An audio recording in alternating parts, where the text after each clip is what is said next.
Lakers for Life extended hitter. We're going to go into the Lakers Minnesota first round matchup, specifically game 1, and figure out what are the keys to this series. What are the questions that we have? What do we need to look out for? But before we dive into that, it's your boy AO. I'm a solo pod for now. If you like my opinions, hate my opinions, just drop a comment and debate my opinions. Let's get this community going. We're new on the scene. And, I engage with everyone that engages with me. So let's get into it. So the first, I'd say, big theme to this series, and this is after listening to pods, reading up, is, obvious, right? Anthony Edwards. That guy's a dynamic talent, can take over games, has developed a three-point shot, shoots it in volume. We've seen him really do his thing. And that's the main guy, the driver for the Minnesota Timberwolves. And the Lakers over the course of the season, even though we've had changes, right, have held him to 19 points per game. Will that hold? I'm not sure, but we've seen interesting defensive schemes from JJ. And what I want to see is what we saw against, Jokic, SGA in that first OKC game, is you're not going to necessarily stop these people or completely shut them down, but you have to make them make decisions. You have to make them work. You have to make them think about step 2 or 3 or a counter, right? So I think how we set up the scheme against Edwards in game 1 is going to be important. And the primary defender is not going to be the most important person, right? I can see us throwing Rui at him, some minutes with DFS, even Reeves, even Luka as the front man. But what's important is what areas of the floor are we guiding him to for that help to come? Are we going to effectively crowd the paint to not make it easy for him? Is he looking for a pass? Is he settling for shots that he typically doesn't take or like to take? Are we running him off the line so he doesn't get hot from 3? That help, the recover, the crowding of the paint, fronting him when he's in the post, that's going to be important. That's going to be very important. You just want to get him thinking, right? Making decisions. You don't want him to get out in transition. He does really, really good work there.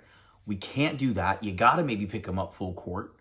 I'd say the one defender that we have, which we'll get into in the questions, is going to be Vando, who I think can stick with Edwards. And we'll get into how we maximize Vando, right? But it's going to be a team effort for Edwards. It's going to be a team effort. And, I'm curious to see how Minnesota comes out the gate with him. And then how we scheme from him. But we've seen this kind of model in big games, and I don't think it's a bad one, especially when we're playing small ball. Rim protection is how we collectively crowd that paint. Getting him to pass or look to his other teammates, which takes me to my point, like a Randall, depending on him more. I think that's where you win in this series, is if Randall is the guy that has to get you buckets down the stretch, or for, breaking a drought, right? I would take Randall bully ball and making him be the focal point on the offense any day, obviously, than Anthony Edwards. I think that's a huge thing, is how do you shift that offense for the Minnesota Timberwolves to not be solely dictated by Edwards, but you're getting other individuals into the mix. And it doesn't mean making stars out of their role players where they're getting hot from 3, like Nikhil or Dante DiVincenzo, who's done good work on us, but just getting them out of their comfort zone.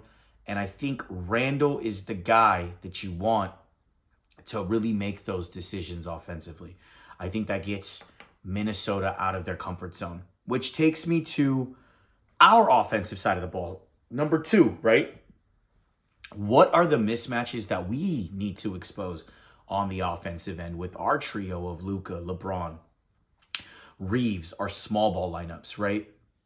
And Conley is the first name that comes to mind. I'm sure you guys have all read it or you've seen posts, but Conley is a guy we have to make unplayable in this series.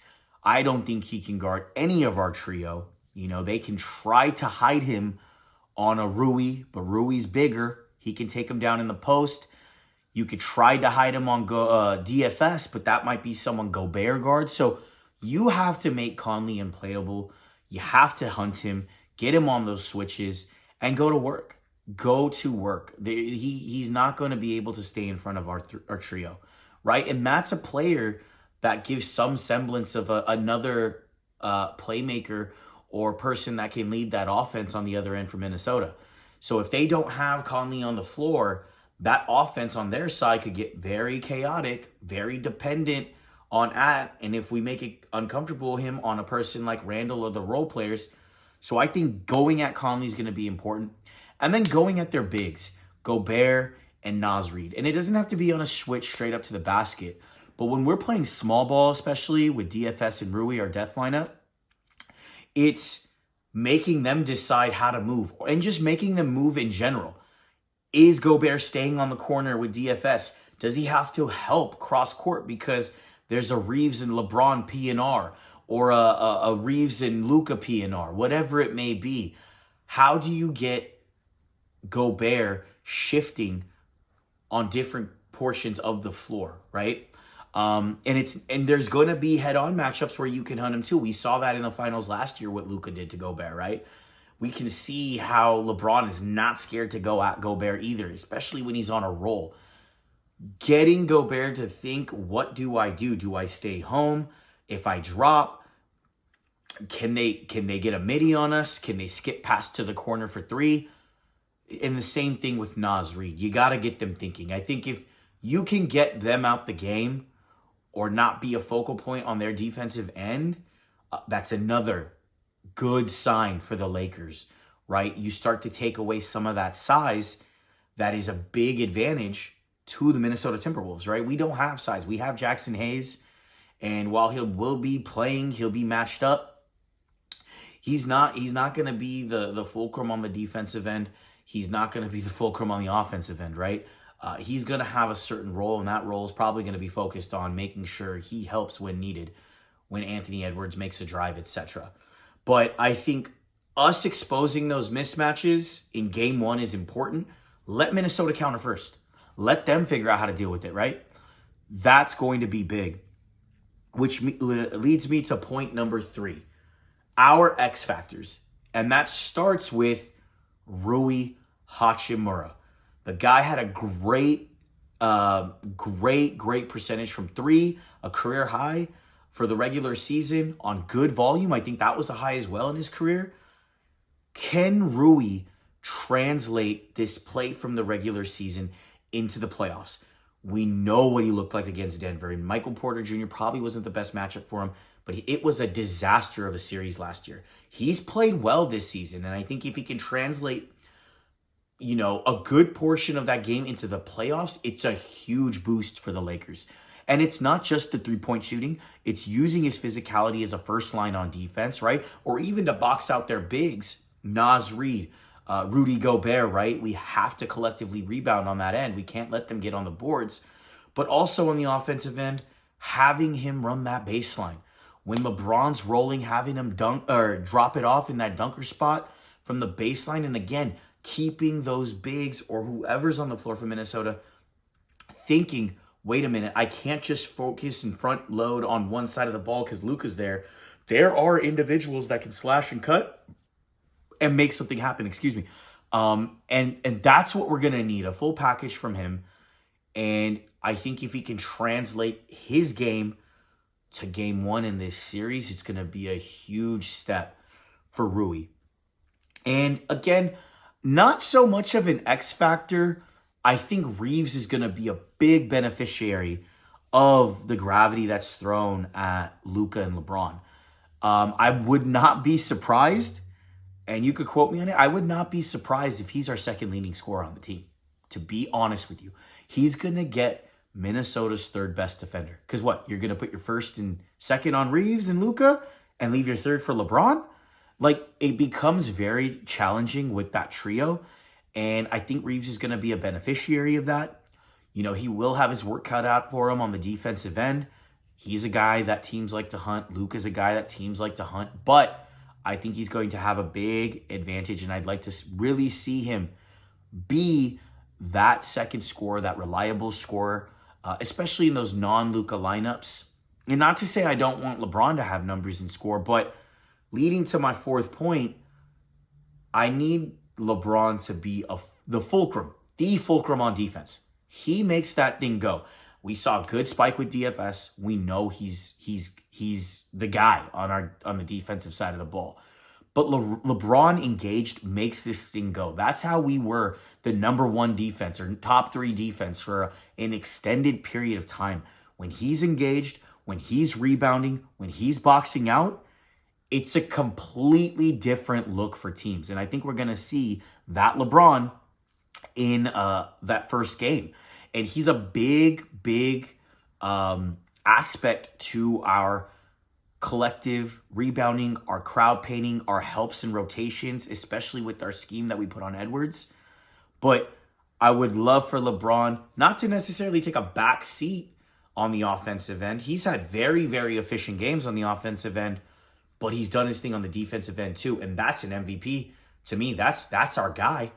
That's what we need, and that's how you make a deep run.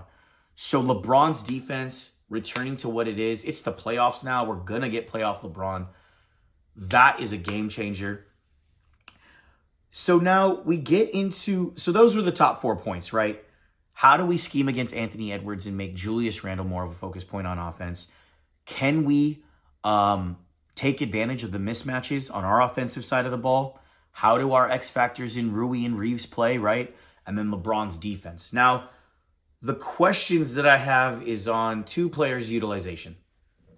We're going to start with Hayes, most likely. You know, traditional matchup against Gobert. He's probably on the defensive side of the ball, going to really focus on stopping the drives, making Edwards have to dump it off, right? Help is going to have to come to box Gobert out so that they're not offensive rebounding and giving up second chance points to the Minnesota Timberwolves.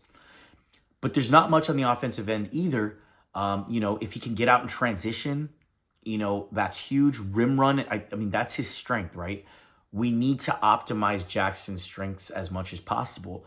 And while we will go small ball and we want Minnesota to go small, it might be a different look to throw Jackson out there when Naz Reid, maybe it's just Naz Reid, or Gobert's not in the game, and really utilize Jackson Hayes' size, right? It's going to be very interesting how JJ works Hayes into the rotation. We've seen Hayes get pulled out very quickly.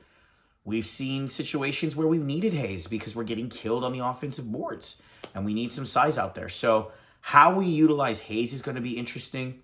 And I think the biggest question of it all is, how is JJ Redick going to use Jared Vanderbilt?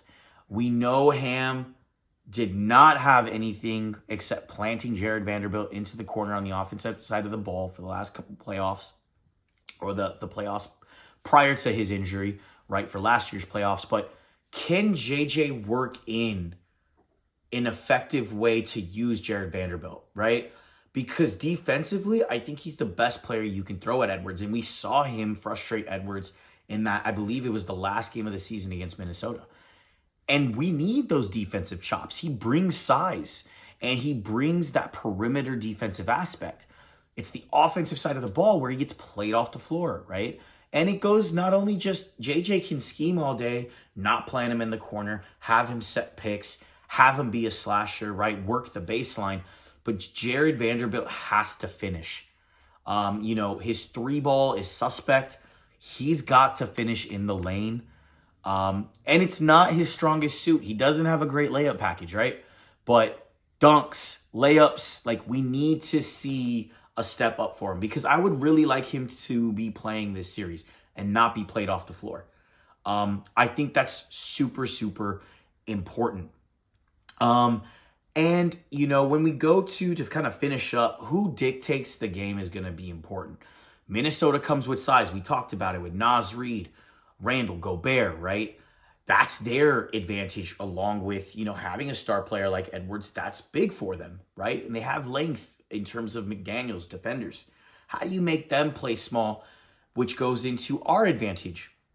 Being able to truly play 5 out with our death lineup and making Minnesota stretch that size out so they can't protect the rim the way they want, right? And you're making their bigs now have to guard on the perimeter, and have to guard the cuts. And again, like we talked about, making them think, making them move, right? So whoever can really dictate their competitive advantage early in the game is going to be huge, because what you need to make sure is, I don't want to be the first team that has to counter. Playoffs is all about chess. We're going to make adjustments after game 1, even if we win. But within the game, set the tone. Work your advantages and get out, get busy and get active, right? We know we can't turn the ball over and be sloppy. We have to watch the second chance points.